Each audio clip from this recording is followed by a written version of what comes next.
আসসালামু আলাইকুম রহমতুল্লাহ। আমাকে আমার এক বড় ভাই জিজ্ঞেস করতেছেন যে রাকিব, তোমার কোনো পরামর্শ আছে কিনা, তোমার কোনো যে তোমাকে নেতৃত্ব দেয় এমন কোনো লোক আছে কিনা। তা আমি তাকে বললাম যে না, আমার তো আসলে এরকম কেউ নাই। আমি নিজের খেয়াল খুশি মতো চলি, আমার কাছে যেটা ভালো মনে হয় আমি সেটা করি, আমার কাছে যেটা খারাপ মনে হয় আমি সেই কাজটাকে অ্যাভয়েড করি। তো তিনি বললেন আসলে তোমার একজন পরামর্শ থাকা উচিত।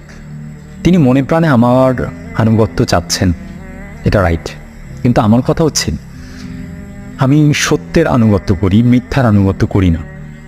আমার যেটা ভালো মনে হয় আমি সেই কাজটা করি, আমার যেটা খারাপ মনে হয় আমি সেই কাজটা গ্রহণ করি না।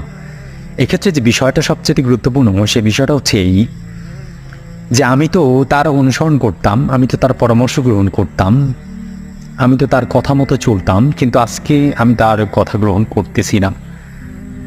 সে যেটা করতেছে সেই কাজটা আমি